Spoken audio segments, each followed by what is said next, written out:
5th of October, 1939. Britain has been at war with Nazi Germany for a month. The British Cabinet's new underground home has just been completed.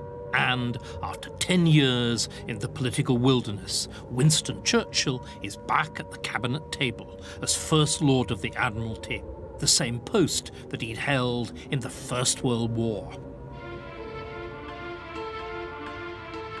That morning, Churchill received a personal letter from the President of the United States, Franklin Roosevelt. My dear Churchill, I want you to know how glad I am that you're back again in the Admiralty. What I want you and the Prime Minister to know is that I shall at all times welcome it if you will keep me in touch personally with anything you want me to know about. If you think about it, this is a quite extraordinary message. Here is the President of the United States, in wartime, communicating not with the Prime Minister, Neville Chamberlain, but with just a member of his cabinet. At one level, it's a striking breach of protocol. At another, it's even more striking as prophecy, as though FDR almost foresaw his great wartime partnership with Winston. But how? What triggered the thought? Perhaps a clue lies in the way Roosevelt signed off his message. I am glad you did the Marlborough volumes before this thing started, and I much enjoyed reading them. With my sincere regards, faithfully yours, Franklin D. Roosevelt. The Marlborough volumes, of course, refer to Winston's monumental biography of his ancestor, the first Duke of Marlborough, the work which had occupied Winston for much of the 1930s. Marlborough, his life and times, is the story of the man, John Churchill, who led a coalition of allies in a great European war to prevent the domination of the continent by an aggressive and insatiable despot, Louis XIV of France. Now, Winston himself was about to assume the same burden as Prime Minister in a new and even more terrible war. But you know, writing Marlborough gave him a head start. For the last 10 years, he had been researching, writing, thinking about war, and he could hardly have spent the time better. In the forthcoming conflict, he would use his labours on Marlborough to help him to marshal his allies, his strategy, his speeches, and above all, his ideas to win through to victory.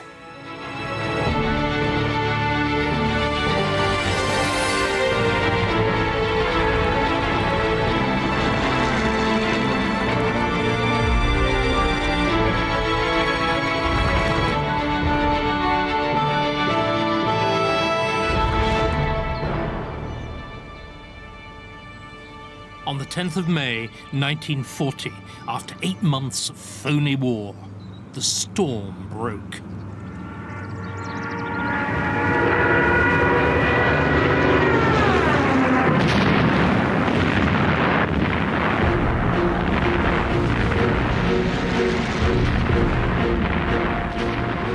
Hitler's blitzkrieg fell on Holland, Belgium, and France.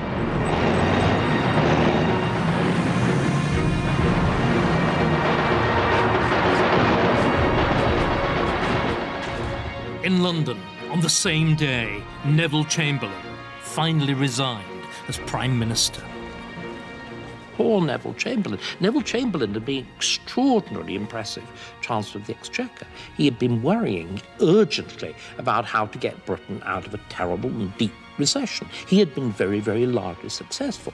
But the idea of that sort of mind that had been contemplating those as the big issues, confronting a Hitler or trying to become a war leader, is unutterably silly. There was only one credible choice as his replacement. Winston entered number 10 to face the greatest crisis in Britain's history. But he himself was serene. I felt as if I were walking with destiny, and that all my past life had been but a preparation for this hour and for this trial.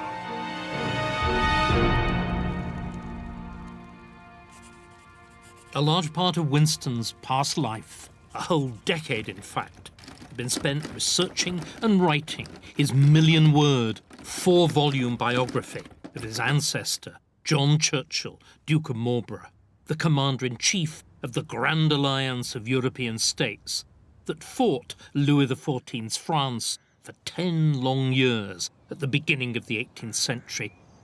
It was Marlborough's stunning victory at the Battle of Blenheim that had turned the tide of that war. His reward was Blenheim Palace, the biggest performance-related bonus in British history, where Winston himself had been born. So this seems to me to be one of the reasons that Churchill seems so astonishingly prepared in those early days of his premiership. Because, of course, for the whole of the 1930s, he's been contemplating an earlier war, another vast extended European conflict, which bears an astonishing overall resemblance to what was going to happen in 1939-45. And the reason that Churchill's able to act so decisively is that he knew what once had been done, and therefore perhaps what should be done. On the 13th of May 1940, Winston Churchill addressed the Commons for the first time as Prime Minister. His speech electrified the House and the nation. I would say to the House, as I said to those who have joined the government, I have nothing to offer but blood, toil, tears, and sweat. You ask, what is our aim? I can answer in one word: victory. Victory at all costs.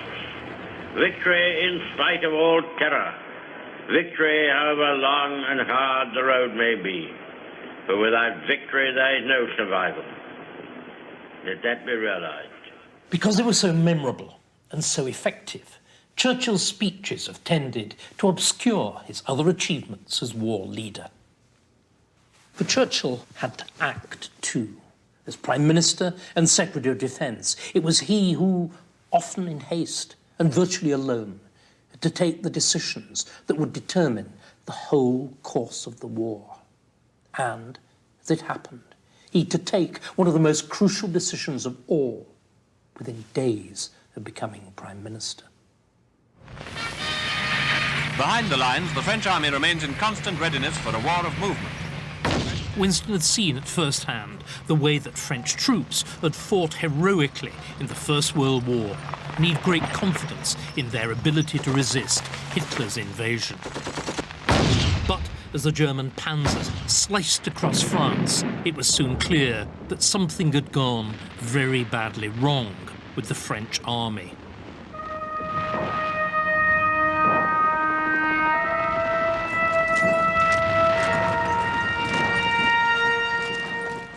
The French appealed for help.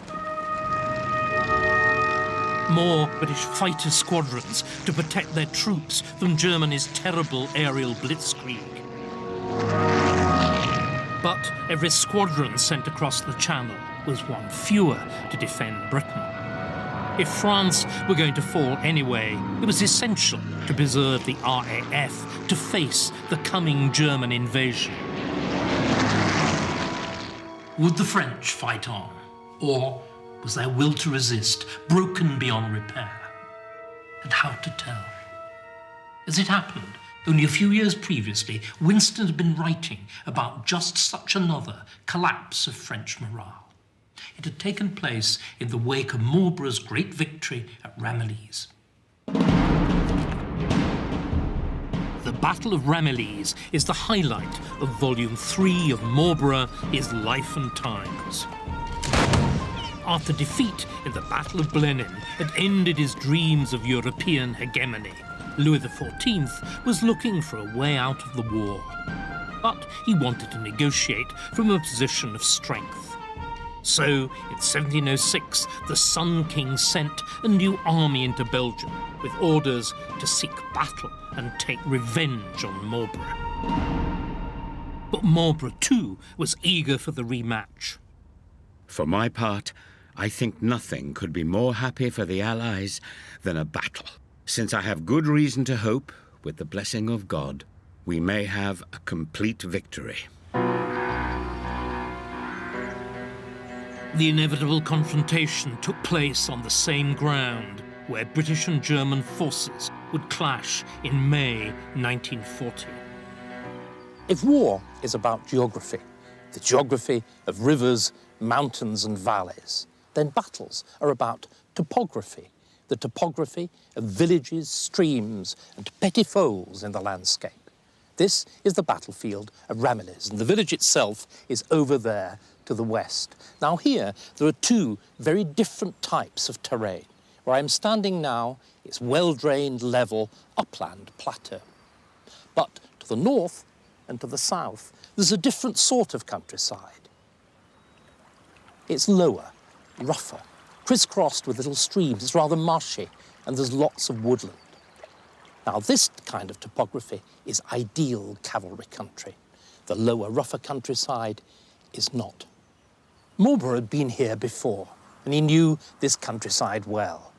More importantly, he also knew how to turn these two different kinds of terrain against the French. The French were over there.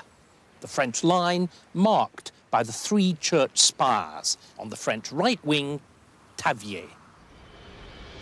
Ramillies itself in the middle there, and Autre Église over there on their far left. Marlborough and his centre were here, and it was here that Marlborough made his dispositions. Marlborough's deployment was designed to exploit a hidden weakness in the French position.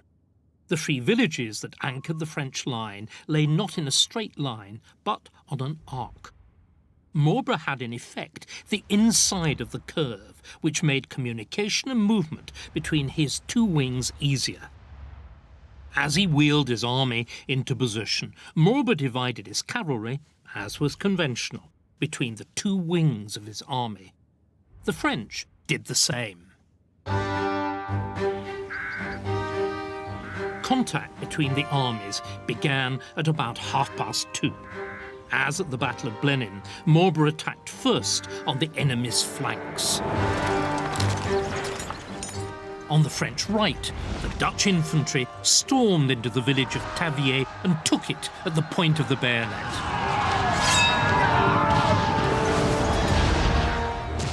On the French left, Marlborough threw the whole of the British infantry across the marshy ground towards the village of Autre Église. Alarmed by these attacks, Marshal Villeroy drew infantry from the crucial part of his line that linked Tavier to Ramillies. But the infantry advance on Autre Église was a feint. Marlborough was intent not on an infantry, but on the greatest cavalry battle that Europe had ever seen.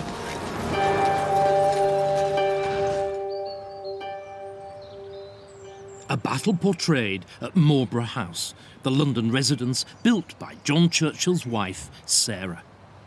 Its sober exterior cannot match the magnificence of Blenheim Palace. But the interior is another matter. This is magnificent, and like Sarah's heart, it swells with pride at her husband's achievement. The decorations centre on a remarkable series of wall paintings depicting Marlborough's greatest victories. The paintings on this staircase are devoted to the Battle of Ramillies. In the middle of this panel, which is the main painting, we can see the Duke of Marlborough himself. He's mounted on his fine white charger, and in his hand he's got his commander or marshal's baton. Then, if we look over here to the far right, Those horsemen in their plain buff uniforms, they're the Dutch cavalry. And Marlborough's given them the order to cross from the right wing, right over, behind his own lines, to the left wing. This, in Churchill's words, is the simple yet superb manoeuvre to which the preliminaries had led. This move, hidden from the French by a fold in the ground, concentrated Marlborough's cavalry where they could attack the French line, whilst half of Villeroy's squadrons remained on ground where they couldn't easily fight. "I now have 5 horses to 2, Marlborough exclaimed.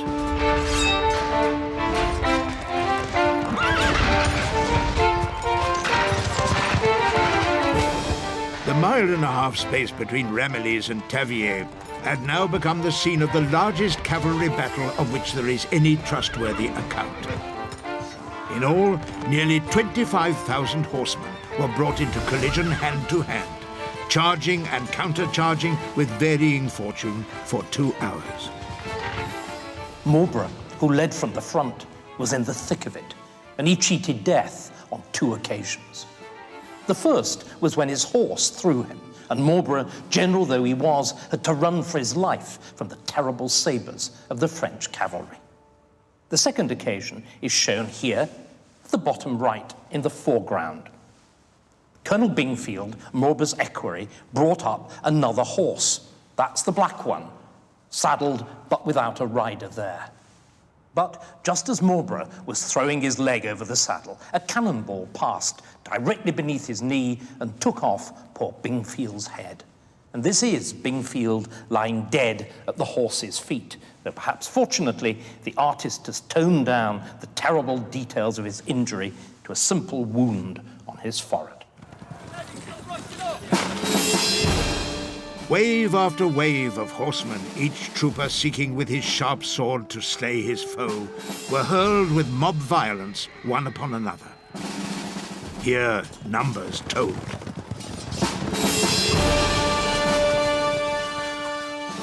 After 2 hours of unequal combat, the French were overcome, and Villeroy's entire right wing collapsed. At last, the French commander ordered his remaining cavalry to counterattack the massed Allied horsemen who were threatening to cut off even his line of retreat. But it was too late, as the French saw the victorious Allied cavalry advancing towards them, first at a trot, then at a canter, and then at a gallop. They turned tail and fled, to be cut down in their hundreds and thousands. Thus, in the space of 4 hours, the entire magnificent French army was shattered and scattered into utter rout and ruin.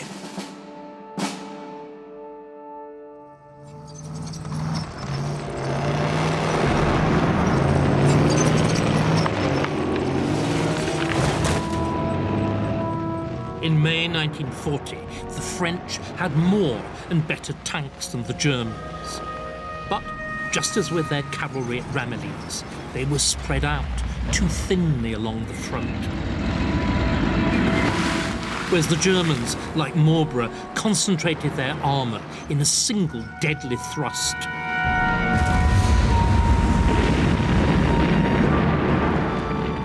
The result was the same: utter rout and ruin. The situation in France was dire. But when on the evening of the 19th of May, Winston broadcast to the nation, he put an optimistic gloss on events. It would be foolish to disguise the gravity of the hour. It would be still more foolish to lose heart and courage, or to suppose that well-trained, well-equipped armies, numbering 3 or 4 millions of men, can be overcome in the space of a few weeks or even months by a scoop or raid of mechanized vehicles, however formidable. We may look with confidence to the stabilization of the front in France, which will enable the qualities of the French and British soldiers to be matched squarely against those of their adversaries. But the lesson of Ramillies was that sometimes the moral shock of defeat could spread throughout a nation, even to troops not yet engaged. Marlborough's crushing victory at Ramillies had reduced the French army from 60,000 to less than 15. But the resources of France seemed inexhaustible, and by rushing up troops from other theatres, within a few weeks, Louis XIV had replaced his losses and reconstituted an even bigger army in Flanders than before. But though Louis could rebuild his armies, he couldn't rebuild French morale. The result was that despite the powerful French forces in the area, the French armies simply wouldn't fight, and garrison after garrison surrendered to Marlborough as the Allied armies stormed through Flanders.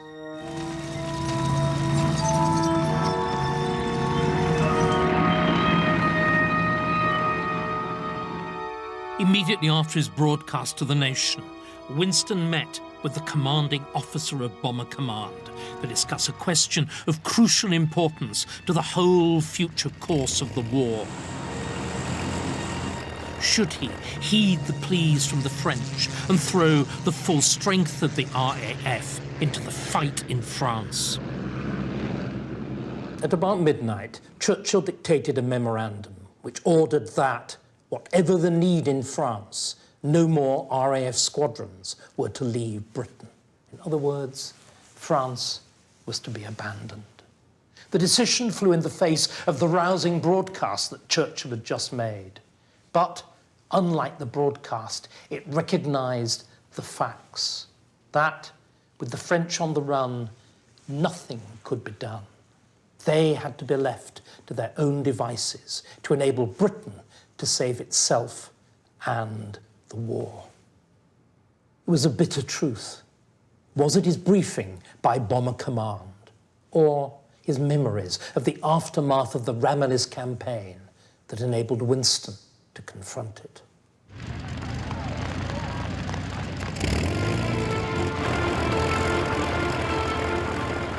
Whatever the reason, Winston's decision to protect the RAF from further losses in France prepared the ground for victory in the Battle of Britain.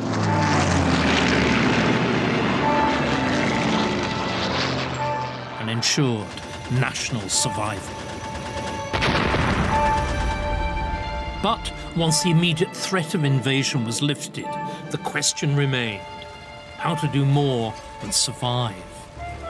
How to win the war? Winston Churchill knew that Britain alone could not defeat Hitler's Third Reich. Like his ancestor, the Duke of Marlborough, he would have to forge a grand alliance against tyranny. That meant drawing the United States of America and her president into the war. Yes, we are determined to keep out of war. And, here again, Winston's biography of his ancestor played an important part. Marlborough not only reached across the centuries to help Winston in his conduct of war and politics, it also reached right across the Atlantic to help cement relations with Franklin Delano Roosevelt, the American president who was to be Winston's great ally in the struggle for freedom. And the book reposes in a place of honor here in Roosevelt's study.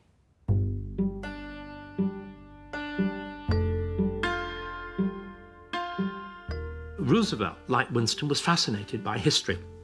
He read history at Harvard, and particularly fascinated by military history. And Winston, of course, plays on this egregiously.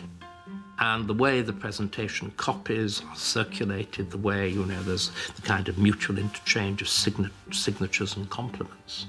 It's the lubricant of, if a book can be a lubricant, it's the lubricant of friendship.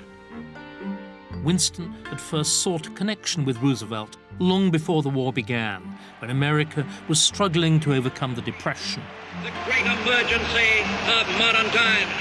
And Hitler was still consolidating his hold on Germany. Roosevelt had become American president in 1933. The first volume of Marlborough was published on the 6th of October in the same year.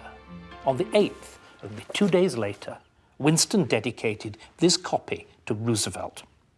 To Franklin D. Roosevelt, he inscribed, from Winston S. Churchill, with earnest wishes for the success of the greatest crusade of modern times.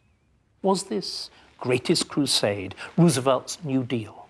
Or was it Churchill's campaign against Nazi Germany, which he'd launched in earnest that same autumn? Or both? At any rate, Churchill already envisaged that it would be a partnership. The partnership came into full flower with their first face-to-face meeting of the war in August 1941 at Placentia Bay, Newfoundland. America, still theoretically neutral, was already giving active aid in the Battle of the Atlantic. Now, Roosevelt went further, ordering the US Navy to attack any U-boats it spotted, wherever they were. Privately, he told Winston that he sought an incident which would provoke American public opinion and justify him in opening hostilities. But, in the event, it was Hitler who was provoked. On that memorable day, to be exact, on the morning of Sunday, December 8th, squadrons of Nippon bombers speed toward Hawaii.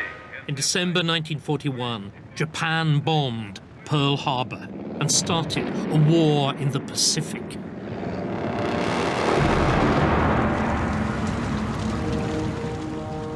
Four days later in Berlin, Hitler made a speech to boast of German victories over Stalin's Russia. But he also complained bitterly about the US Navy's depth charging of German submarines and declared war on the United States. Mit dem Kriegshetzer und Heuchler Franklin Roosevelt. It was a mistake that sealed his fate.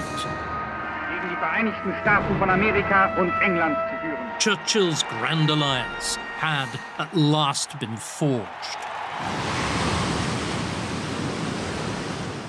But what should be the Alliance's grand strategy in prosecuting the war? The very next day, Churchill sailed for America aboard the battleship the Duke of York to confer with Roosevelt and the American war planners. In the teeth of winter gales, the crossing took 10 days. Apparently immune to seasickness, Churchill took advantage of the time to dictate 4 lengthy memoranda in which he set out his vision as to how the war should be fought. The important thing from a British perspective was a Germany first strategy, that the Allies should give priority to the fight against Hitler. Only once Berlin had fallen should all Allied resources be thrown into the war against Japan. But the road to Berlin turned out to be anything but direct. So far during the war, whenever the British had fought the German army, they had come off worse. To win the war, the Allies would have to re-invade conquered France. And, as in the First World War, confront and destroy the Wehrmacht in Western Europe. It was a daunting prospect. So Winston outlined what might be called a peripheral strategy. In 1942 and 1943, the Allies should concentrate on 3 principal objectives. First, on supplying the Russians, who were fighting on Germany's eastern front. Secondly, on mounting a bombing offensive against German industry. And third, on opening a front in the Mediterranean that was designed to knock Italy, Germany's ally, out of the war. Only once these 3 campaigns had forced Hitler to shift significant numbers of divisions from Western Europe should the Allies dare to mount a frontal attack on Nazi-occupied France itself. That looks like a kind of Marlborough strategy. I mean, I wouldn't push that too hard. I think it's a mistake to say, oh, Marlborough did this in this battle, Churchill did that in such or another campaign, though you will find the parallels. But I think it's much more that writing Marlborough made Churchill, who had been a professional soldier and was fascinated by war, but it turned him into a genuine military thinker. But would the Americans think the same way? The United States High Command, civilian and military, gathers to plan the strategy of war. To his dismay, Churchill soon discovered that American war planners were adamantly opposed to a Mediterranean campaign. They insisted that the right strategy was to open a second front in France as soon as possible. They wanted to land 9 Allied divisions on the Cherbourg Peninsula in 1942 to establish and hold a beachhead in France in preparation for a larger cross-channel operation in 1943. But Winston and the British War Staff were convinced that, with 25 divisions already in France, Hitler would quickly crush the Cherbourg beachhead. This, the British feared, was the only way that the war could be lost. Equally, Churchill was worried that, if he simply vetoed an early invasion of France, the Americans might decide to employ the troops against Japan instead, imperiling the whole Germany first strategy. It was an extraordinarily delicate situation. So, once again, Marlborough was pressed into service. In May 1942, this magnificent, specially bound set, gilt-edged, gold-tooled, leather-bound, and complete with Roosevelt's coat of arms on the front, was dispatched. Winston himself followed, and in June, President and Prime Minister met privately and informally here at Hyde Park. American war planners were nervous about what the two men would cook up in the privacy of Roosevelt's country estate. The American general, Vinegar Joe Stilwell, wrote in his diary, "Besides being a rank amateur in all military matters, FDR has been completely mesmerized by the British. The Limeys have his ear, and we have the hind tit." The American top brass were right to worry. In these circumstances, as Winston hoped, the chemistry of the two Churchills worked its desired magic. The invasion of France was postponed. Instead, there was to be a joint Anglo-American invasion of North Africa, known as Operation Torch. The tank convoy heads for the Tunisian front. The Allied campaign in North Africa proved to be a turning point in the war. Nearly 300,000 Axis soldiers were captured, more than surrendered at Stalingrad.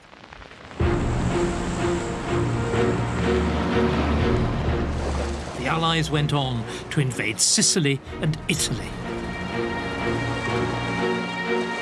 The Germans fell back fighting before the Allied assault.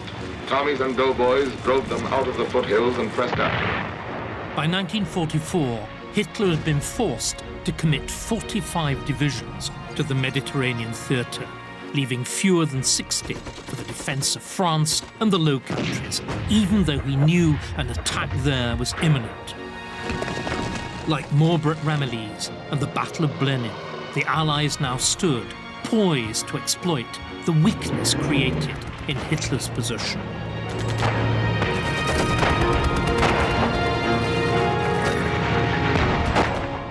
The D-Day landings in Normandy on the 6th of June 1944 went far better than Winston had dared hope. The grand strategy he had outlined 2.5 years previously was vindicated. Crossing the Channel in HMS Kelvin, the Prime Minister, General Smuts, and Field Marshal Sir Alan Brooke visit the Normandy beaches. First to greet him is Monty. Mr. Churchill is out to inhale the smell of battle. The fighting blood of the Marlboroughs is roused. Come hell or high water, he's going to see things for himself.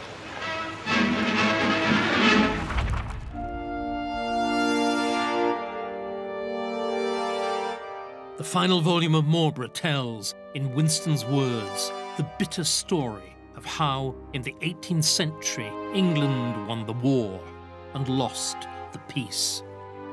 In 1709, negotiations with Louis XIV seemed on the threshold of ending the war in triumph for the Allies. But, ironically, the very successes of Marlborough on the battlefield tempted the Allies to make unnecessarily stringent demands on Louis.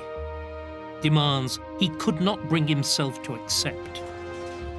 Instead, Louis called on his countrymen for a final supreme effort, and once more sent his armies into the field. This monument marks the centre of the French line at the Battle of Malplaquet. It lies almost exactly on the frontier of France. Behind us, there's a disused Belgian customs house. So, for the first time in this battle, the French found themselves defending their own territory against the foreign invader. The 8-year-old conflict was becoming, in Winston's phrase, a darker war. That newish thing, a truly national struggle.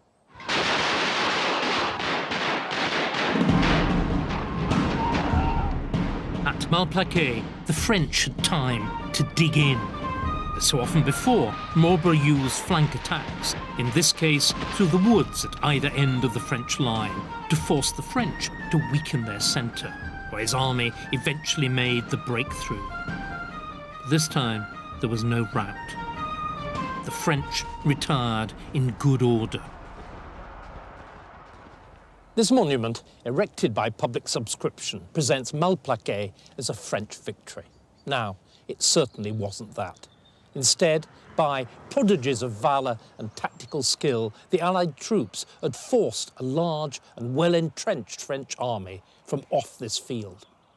But they'd done so at terrible cost. Some 24,000 Allied casualties, as against perhaps half that number of French. It is melancholy to see so many brave men killed, with whom I have lived these last 8 years, when we had thought ourselves sure of a peace.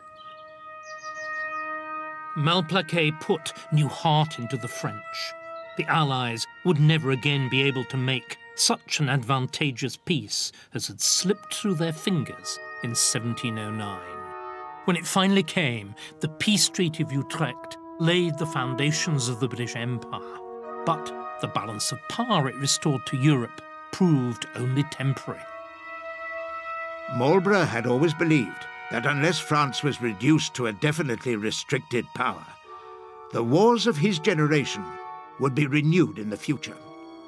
This was looking far ahead, but the fact remains that in the century that followed, Europe was racked with repeated conflicts, and Great Britain fought 4 separate wars with France. Marlborough, trammelled by cautious allies, had never been allowed to take the war deep into France in a way that might have ended forever French dreams of European hegemony. And so, in the triumphant conclusion of Winston's massive biography, there is nevertheless a wistful note of what might have been. By his invincible genius in war, the union and the greatness of Britain and her claims to empire were established upon foundations that have lasted to this day. And history may declare that if he had had more power, his country would have had more strength and happiness, and Europe a surer progress. These words seem to foreshadow Winston's own fate as the Second World War drew to its ambiguous close.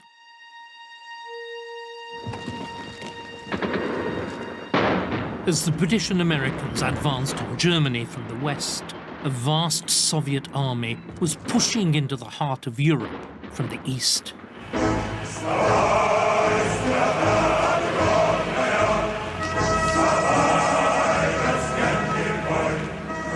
It seemed likely that the war would end with the Russians in occupation of most of Germany and Central Europe. Soviet troops might arrive as liberators, but would they ever leave? Unlike many of his contemporaries, Winston never had any illusions about the true nature of Soviet communism.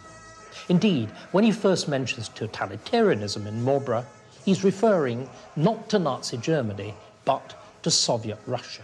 So he was quick to realize that, despite all the bloodshed and suffering, the peoples of Central Europe might be about to exchange one form of tyranny for another. The Allies might win the war, but lose the peace. Winston was impatient with the cautious, broad front advance favoured by the American High Command. He wanted to push on faster to take Berlin and Prague ahead of the Russians. But with American GIs now outnumbering the British fighting in Europe, he no longer held the same sway over Roosevelt as he had in 1942. These are Army Signal Corps pictures of an historic world meeting that will shape the destiny of future generations. At the Yalta Conference in February 1945, Winston hoped for a united Anglo-American front against the demands of Stalin.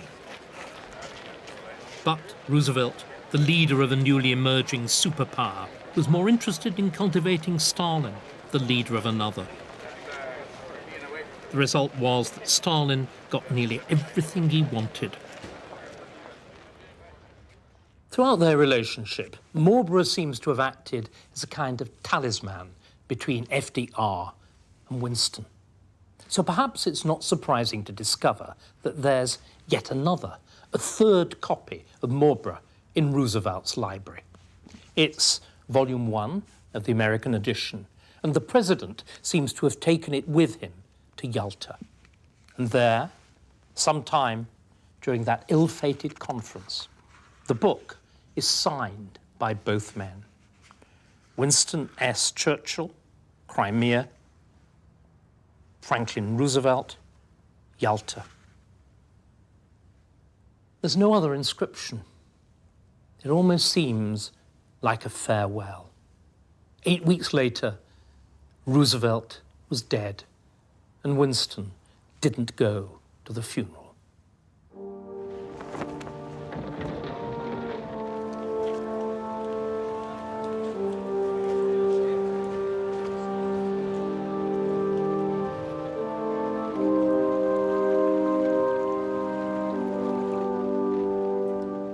Within months, the Allies had won the war, but Churchill had lost the election as Labour swept to power in 1945. Whilst Britain and America celebrated victory and looked forward to a world of peace and plenty, Winston saw a familiar pattern.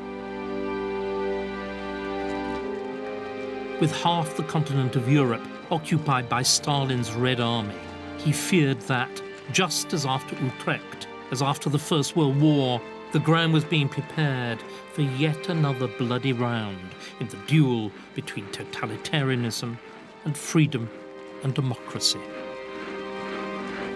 Churchill might no longer command armies, but still he marshalled words.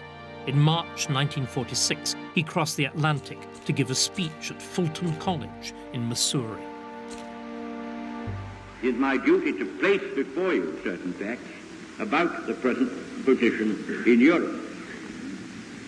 From Stettin in the Baltic to Trieste in the Adriatic, an iron curtain has descended across the continent. Churchill sets himself in that speech to convince the Americans, because they were the ones who now had to be convinced, that unless they resisted the siren of Soviet worship or surrender to the Soviets would win. And everything that had been fought for, not only in the Second World War, but in the First War, in the wars against Napoleon, in the wars against Louis XIV, would all be lost. And that entire structure, which Marlborough had founded, and Winston saw himself crowning the edifice, would fall in ruin. Whatever conclusions may be drawn from these facts, and facts they are, this is certainly not the liberated Europe we fought to build up, nor is it one which contains the essentials of permanent peace. Churchill understands better than almost anybody else that in order to control the future, in order to control events, you have to name them. And that name, the Iron Curtain, the Cold War, he seizes control of the political agenda by the words. Our difficulties and dangers will not be removed by closing our eyes to them. They will not be removed by mere waiting to see what happens, nor will they be removed by a policy of appeasement. At that moment, Churchill, I think, really ceases to matter in British politics, but he matters hugely in American. Winston ceases to be British Prime Minister and he becomes permanent Secretary of State in America. The Fulton speech marked a turning point in American and British policy towards Russia. As Winston urged, the West, faced with Stalin, began to pursue a course very different to the one that Britain had followed when faced by Hitler in the 1930s. Then, as Winston had warned they would, appeasement and disarmament had led to war. Now, a policy of deterrence through military strength worked to prevent a nuclear conflict with the Soviet Union. Instead, the Cold War ended peacefully with the collapse of the Soviet Empire in 1989. Winston, the writer and the historian, had grown to maturity in the 10 years he had spent researching and writing the life of Marlborough. And it was as a writer and historian that Winston shaped the future in a way that Winston, the mere politician, could never have done. Churchill is an astonishing figure. I was born in 1945, and until I did this work, I hadn't really bothered to think about it. But the whole frame, I began to realise, of how policy had been conducted since my birth. All of those decades of my childhood, my teens, my 20s, 30s, 40s, 50s, they'd all been lived in Churchill's shadow. He had given a shape to how we see the world. In 1989 it finished, and we haven't got anything else. There has been no other Churchill. We really don't know what we're doing. We grope, and we'll continue to grope until, if another one arises.